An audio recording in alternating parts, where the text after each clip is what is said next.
రాష్ట్ర మాజీ ముఖ్యమంత్రి వైఎస్ జగన్మోహన్ రెడ్డి ఆదేశాల మేరకు అనకాపల్లి మండలం సుందరయ్యపేట శివారు మొండిపాలెం గ్రామంలో అనకాపల్లి మండలం యువజన విభాగం అధ్యక్షుడు బాదపు హరికృష్ణ, మండల పార్టీ అధ్యక్షుడు పెద్దిశెట్టి గోవింద ఆధ్వర్యంలో బాబు షూరిటీ మోసం గ్యారంటీ కార్యక్రమాన్ని నిర్వహించారు. ఈ కార్యక్రమానికి ముఖ్య అతిథిగా అనకాపల్లి నియోజకవర్గం వైఎస్ఆర్సీపీ సమన్వయకర్త మలాసాల భరత్ కుమార్ పాల్గొని ఇంటింటికి వెళ్లి కూటమి ప్రభుత్వం చేస్తున్న మోసాలను ప్రజలకు క్షుణ్ణంగా వివరించారు.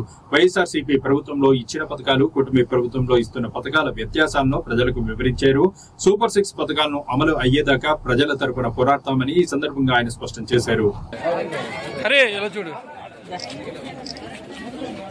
బాబు షూరిటీ 1 year అయింది, రైతు భరోసా లేదు. అలాగే జగనన్న ఉన్నప్పుడు డ్వాక్రా మహిళలందరికీ కూడా రుణమాఫీ ఇచ్చారు. ఆ రుణమాఫీలు కూడా ఏమి 2024 సంవత్సరంలో ఎన్నికలు జరిగినప్పుడు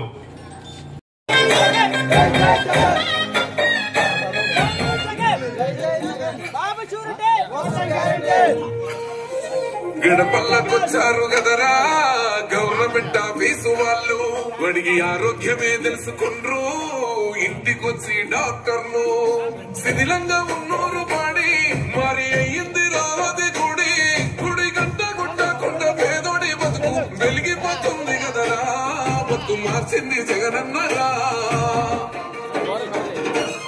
ఏం తక్కువ కోరి పథకాన్ని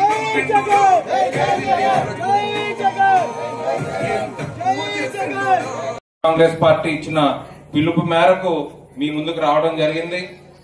ఏ విధంగానైతే చంద్రబాబు నాయుడు గారు గాని కూటమి నాయకులు, కూటమి ప్రభుత్వం ఎలక్షన్కు ముందు మీకు ఇచ్చిన హామీలు అమలు చేయకుండా మీకు ఫ్రీ బస్ ఇస్తానన్నారు.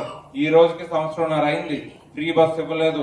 అలాగే సంవత్సరానికి 3 సిలిండర్లు ఇస్తానన్నారు. ఈ పాటికి 6 సిలిండర్లు రావాలి, మీకు 1-2 సిలిండర్లు వచ్చాయి. అదేవిధంగా ప్రతి ఆడబిడ్డకి, ప్రతి ఆడవాళ్ళకి కూడా నెలకి 1500 రూపాయలు ఇస్తానని చెప్పారు. జూన్ 2024 నుంచి ఇస్తామని చెప్పి బాండ్ పేపర్ మీద సంతకాలు పెట్టి చంద్రబాబు నాయుడు గారు, పవన్ కళ్యాణ్ గారు వీళ్ళందరూ సంతకాలు పెట్టి మీ కుటుంబాలకి ఈ బాండ్ పేపర్లు ఇవ్వడం జరిగింది. ఈ రోజుకి మీకు 24,000 రావాలి, ఆ 24,000 లేవు. అదే విధంగా రైతు భరోసా కింద 20,000 ఇస్తాం సంవత్సరానికి అన్నారు. ఈ పాటికి 2 దఫాలుగా మీకు రావాలి. 7,000, 6,000 ఇచ్చి అవి ఎగ్గొట్టారు. అదే విధంగా కరెంటు బిల్లు పెంచం కుదిరితే తగ్గిస్తామని చెప్పి ఎలక్షన్ ముందు మీ అందరికీ అబద్ధపు హామీలు ఇచ్చి చేయడం జరిగింది. కాబట్టి ప్రజల తరఫున, మీ అందరి తరఫున మేము వైఎస్ఆర్ కాంగ్రెస్ పార్టీ తరఫున పోరాడుతూ ఇచ్చిన హామీలన్నీ అమలు చేయాలి. అమలు చేసే వరకు కూడా కూటమి ప్రభుత్వం మెడలు వంచినా గానీ ప్రజల తరఫున మేము అండగా ఉంటామని మీ అందరి ముందుకు ఈ రోజు రావడం జరిగింది. ఇప్పుడేం ఎలక్షన్ లేవు, మిమ్మల్ని ఎవరిని ఓట్లు అడగడానికి రాలేదు. కాకపోతే వాళ్ళు ఇచ్చిన హామీలు అమలు చేసి మీ అందరికీ అండగా ఉందామని ఈ కార్యక్రమం చేపట్టడం జరుగుతుంది రాష్ట్ర వ్యాప్తంగా.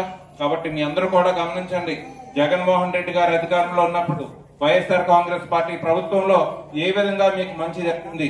ఇచ్చిన హామీలన్నీ నేరుగా మీ ఇంటికి వచ్చేలాగా ఈ వాలంటీర్ల ద్వారా అందించేవాళ్ళం. అదేవిధంగా డీబీటీ ద్వారా మీ అకౌంట్లో అందించేవాళ్ళం. ఇచ్చిన హామీలన్నీ అమలు చేశారు జగన్మోహన్ రెడ్డి గారు. కానీ చంద్రబాబు నాయుడు గారు హామీ ఇస్తే ఏ విధంగా మోసం చేస్తారు అనేటువంటి దాన్ని మళ్ళీ ఒకసారి 3వ నిరూపిస్తూ ఈ పరిపాలన కొనసాగిస్తున్నారు. కాబట్టి ఎట్టి పరిస్థితుల్లోనూ కూడా మీకు ఇచ్చిన హామీలన్నీ అమలు పరిచే వరకు వైఎస్ఆర్ కాంగ్రెస్ పార్టీ తరఫున వైఎస్ఆర్ కాంగ్రెస్ పార్టీ నాయకులందరూ మేము పోరాడతాం. తప్పకుండా మీకు ఫ్రీ బస్ వచ్చే వరకు, మీకు సిలిండర్లు వచ్చే వరకు, అమ్మఒడి అవన్నీ వచ్చే వరకు కూడా మేము పోరాడతాం. మీ అందరూ దీన్ని గమనించి, మీ అందరూ దీన్ని గుర్తించండి. ఏ విధంగానైతే ప్రభుత్వం ఉండేది, జగన్మోహన్ రెడ్డి గారు ఎలా పరిపాలన సాగించేవాళ్ళు, చంద్రబాబు నాయుడు గారు ఎలా చేస్తున్నారు అన్నది ఒకసారి గుర్తించి సమయం వచ్చినప్పుడు మాత్రం తప్పకుండా మీ అందరి ఆశీస్సులు, మీ అందరి సహకారం మళ్ళీ జగన్మోహన్ రెడ్డి గారికి, వైఎస్ఆర్ కాంగ్రెస్ పార్టీకి అందించాలని కోరుకుంటూ, మీకు ఏ సమస్య ఉన్నా గానీ మీ తరఫున మేము అండగా ఉంటాం, మీ తరఫున పోరాడతాం.